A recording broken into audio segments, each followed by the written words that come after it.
بس انا صورت لكم. انا بس عايزاكم تتابعوا معايا خطوات ان انا بعملها. دلوقتي انا عملت الغرزة اللي في النص، وبرضو في نفس اللحظة وفي نفس الوقت انا بعمل غرزتين على جنب. ساعات بتلاقوا، نخلي بالنا برضو احنا بنحمل في جزء معين بيتلاقوا هنا، وبعد كده بنبدأ ننقص دي وبنقص دي. نخلي بالنا من خطواتنا، وخدنا قبل كده ازاي بزود وازاي بنقص في الغرزة التانية، وتلاقي الغرز برضو في نقطة معينة، وبعد كده بنعمل بعديها في السطر اللي بعديها بنعمل الوحدات بتاعتنا المفرغة. تمام، الشبكة بتاعتنا تمام كده. هنبدأ بعد كده نقفل دي ونبدأ نعمل يزيد عندنا الفراغات فوق، وبعد كده نكمل مع بعض. اهي بنتابع مع بعض الغرزة الأولانية اللي بدأناها من تحت، وبعد ما عملنا السطر في السطر الثالث السطر اهو، وبعدين السطر الأول بعدين التاني التالت، هنا عملنا الناحيتين. تمام، خدنا الفكرة بتاعتنا وشوفناها كملناها. تلاقوا هنا في الجزء دوت اتقابلوا مع بعض زي ما انتوا شايفين، واخدين بالكم، اتقابلوا هنا وبعدين اتفرقوا تاني بنفس الخطوات بتاعت الجزء بتاع الناحية دي. فسهلة جدا وبسيطة، بس نركز شوية واحنا بنعمل الخطوات عشان هنستبدل العواميد بوحدات زي ما انتوا شايفين بالشكل ده. هكمل عشان يبقى نفس المقاس اللي هنا واللي هنا الناحية التانية اهي. هنكمل الجزء اللي فاضل دوت، وهرجع لكم تاني. كده عملت الناحيتين، هبدأ اعمل الناحية دي كمان. تمام، وزي ما عملت بداية ابدأ اعمل كده على الخيط، وبعدين بدخل في الغرزة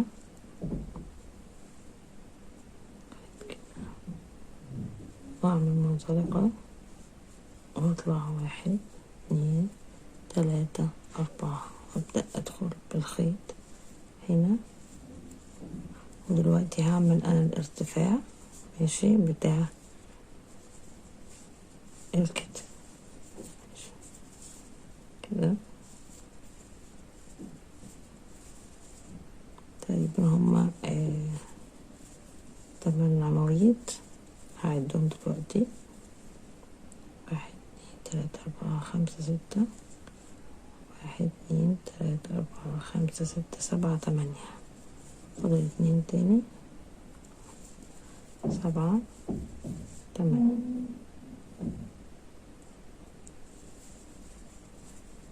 1 2 3 4 نلف الشغل ونعمل عمود بالشكل ده.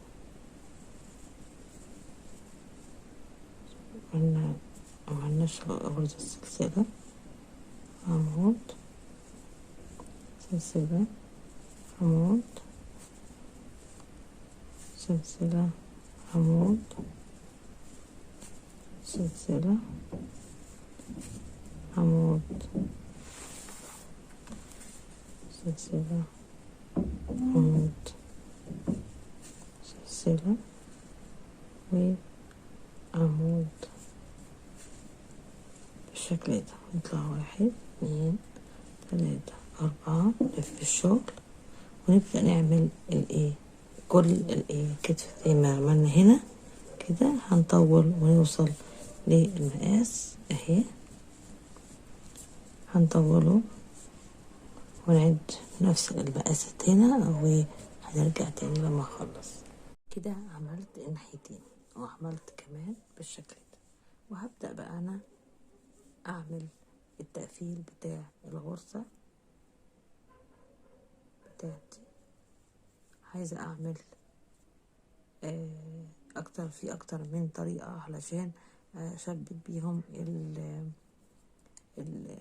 الشغل بتاعي. ممكن اطلع كده وادخل في الغرزة اللي قصادها واجي اعمل بالشكل ده، ونعمل كده وندخل في الغرزة التانية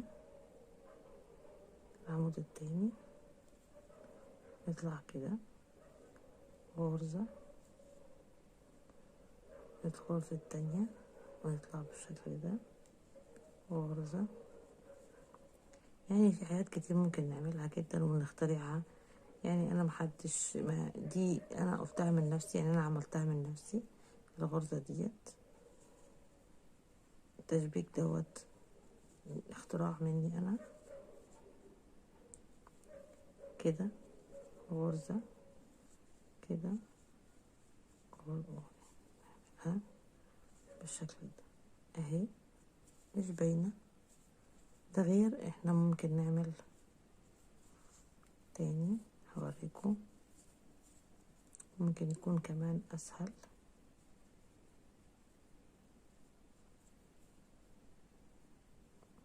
واحد اتنين تلاتة، بعدين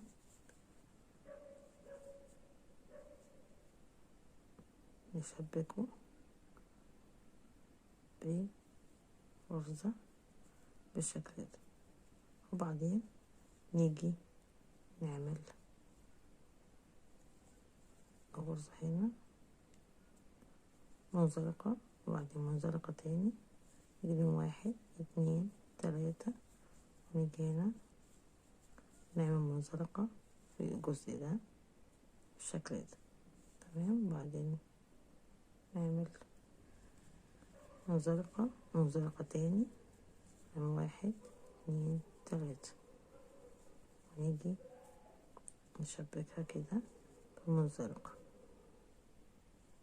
تمام، ونمشي بمنزلقة الناحية التانية، وندخل هنا واحد اتنين تلاتة، ونيجي هنا نعمل منزلقة، ونعمل منزلقة جنبها تاني،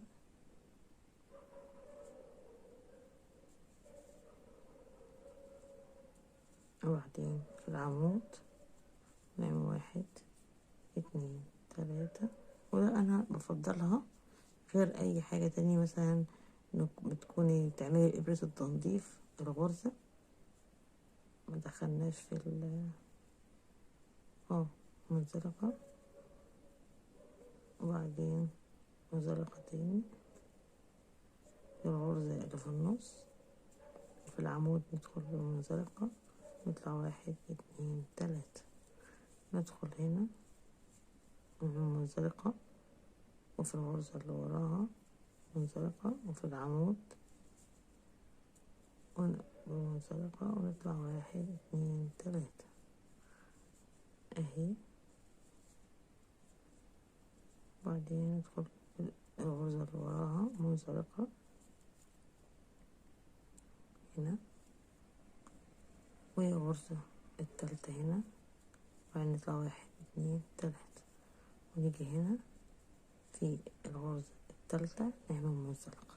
تمام، هنطلع بعد كده وهنقفل برضو واحد اتنين تلاتة، وناخد الخيط ونعمل بالشكل ده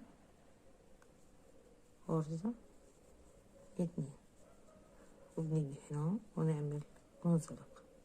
تمام، او غرزة حشو.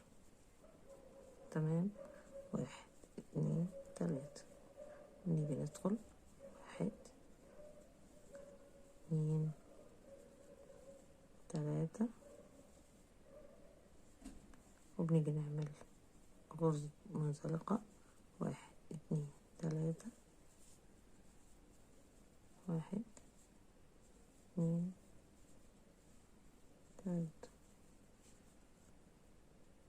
وبعدين غرزة منزلقة واحد اتنين تلاتة،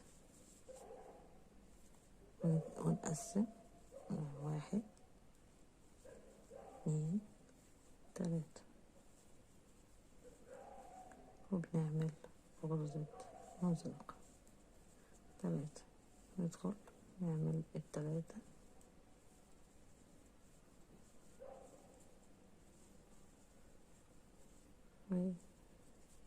وندخل بمنزلقة واحد اتنين تلاتة،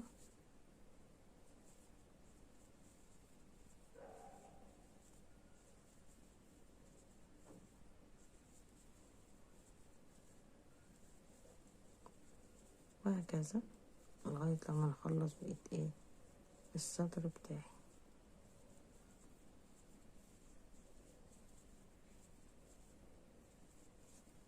اهي الحلية ممكن نعملها على الصدر بالشكل ده. تمام اهي ماشي بالشكل ده. بنكمل احنا بقية الصدر وبدأ التقفيل بتاعي وهرجع لكم تاني. ادي الشكل بتاعت الصدر اهو. لما اقفله بالشكل ده ممكن اعمله عواميد كمان لو حابين نعمله عمود بلفة ونبقى نشكل كل السطر كله بعمود بلفة. بقفل الناحية التانية وبعمل الكنار بتاع اللي هعمله كزينة او دي تشطيب نهائي وهرجع لكم تاني. انا كده عملت التوب بتاعي وزودت الجزء دوت اللي هو الاستيك ده اللي بيبقى تحت الصدر. لو حابين تطولوا الجزء ده بتاع المربعات شبكة المربعات تطولوها، عايزين تعملوها استك. انا بس وريتكم الاستك ده، شايفين هو عشان الخيط كوتون جولد فمش بيتمط جامد بس عامل شكل حلو. ومن نوع كمان ان انت ممكن تعملي الاستك ك مش بيزم الوسط، يعني مش بيتضم.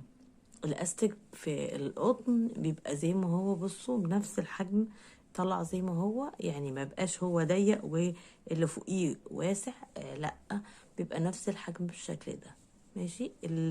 المطة بتاعته بسيطة عشان هو قطن، شايفين. دي انا عملتها زيادة عشان تشوفوا دي لغاية هنا يبقى تحت الصدر، والكمالة بتبقى زي ما انت عايزة تكمليها بنفس رسمة العنكبوت وتعملي كذا واحدة وتبدأي تعملي مثلا شبكة مربعات وبعدين تعملي غرزة وهكذا لغاية لما تعملي الطول اللي انت عايزاه. او تعمليها زي ما كده طب صغير كده بسيط، هيبقى مناسب جدا للأطفال وكمان على بنطلونات جينز او جوب صغيرة هتبقى حلوة قوي. ليه؟ طبعا سن أطفال. أنا بريئة من أي حد هيعملها للكبار أو يلبسها من غير حاجة تحتيها. شكرا لكم جدا لكل اللي استمع معايا لغاية دلوقتي، سعيدة بكم جدا وتفاعلكم معايا، وإن شاء الله الفيديو النهاردة ينال إعجابكم زي ما انتم شايفين. بصوا أنا عملتها شبكتها مع الكنار دوت وريتكم معايا الكنار بيتعمل ازاي، وشبكتها من تحت مع الاستك بس ما عملتش زراير. اللي عايز يعمل زراير براحته، والزراير بتسيبي غرزة من الغرز، يعني انت عشان تعملي الزراير بتسيبي غرزة واحدة بس وتفلتيها تعملي زي شبكة المربعات بالشكل ده في اي في مكان من اماكن الايه المرد اللي انت عاملاه. وزي ما انتم شايفين اهو من ورا التلاتة اللي انا عملتهم، بصوا جمال والتنسيق بتاع التوب بتاعي. حردة البط برضو انا عملتها، شايفين. طبعا هي مش لازم تكون على قد البط بالظبط، يعني انا عملتها مريحة شوية. تمام. وطبعا الطب مش لازم يكون مقاس بالظبط الباط، لا بيبقى ساعات واسع شوية علشان بتلبسي تحتيه حاجات تانية. تمام. الرسمة ان شاء الله تكون عجبتكم ولذيذة حلوة جدا وشكلها بيبقى جميل قوي في اللبس. واحنا في القناة عملناها كشال وعملناها كبلوزات في كذا نوع من انواع الحاجة الملبوسات، يعني اللبس. عملنا فستان الاطفال وكان نزلناه على القناة، وعملنا كمان شال، وعملنا من كوشن. يعني الغرزة استمتعنا بيها في القناة في كذا قطعة وكذا شكل. والفيديو اللي فات عملته فستان، والنوبة دي عملت طب عشان تعرفي ان انت ممكن تعملي بالغرزة حاجات كتير جدا. المهم ان انت فهماها خلاص حفظناها. بنشكل بقى احنا عايزينه. طبعا انا عملت هنا غرزة عمود بلفة في الكم كده في الحرف بتاعه.